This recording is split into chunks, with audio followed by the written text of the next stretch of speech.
Hi, magandang araw po. Update lang po kayo sa aking mga tanim na siling panigang. After 2.5 months po na aking pagkakatanim, ang dami ko na pong na-harvest.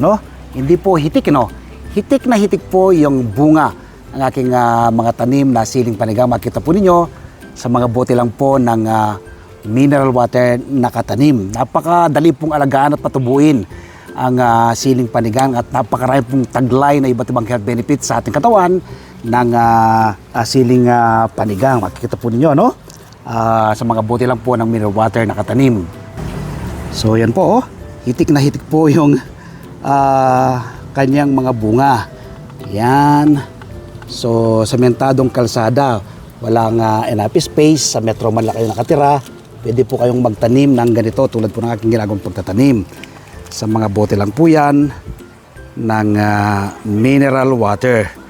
So marami na po siyang bunga, marami na po akong naka-harvest at marami pa pong flower.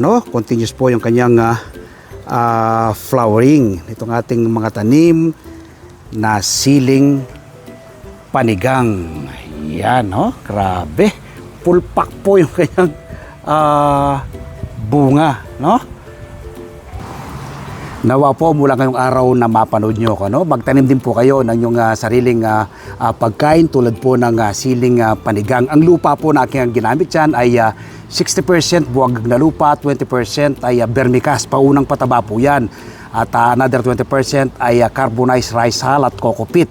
Abang lumalaki po sila, nagdadagdag po ako ng vermicast dun sa lupa. Nang sa ganon, manatili pong maganda hanggang sa kanilang paglabas ng flower at pagkakaroon ng bunga. So lagi ko pong sinasabi, food security starts at home. Tinanim ko po ito direct planting, pero pwede rin po ninyong ipunla. Pero kung nakakasigurado po kayo, maganda po yung germination rate at maganda po yung seeds, direct planting, pwede lang po silang itanim. Sa bawat isang bote pong ganito, pwede po kayong maglagay ng 1 hanggang 2 seeds. Pag tumubo po pareho yung dalawa, i-transplant na lang po yung isa. Mas maganda po, magtira lang po kayo ng 1 seeds sa bawat bote ng mineral water. Nang sa ganoon ay kagaya po nito, nanalampak po sila. Bawat sanga po ay meron po siyang bunga. Nawa po nakapag-share ako, nakapag-ambag ako ng kahit kaunting kaalaman. Ngayong araw nito, kaugnay po ng simple at madaling pagtatanim ng siling panigang. Salamat po. Happy farming and God bless.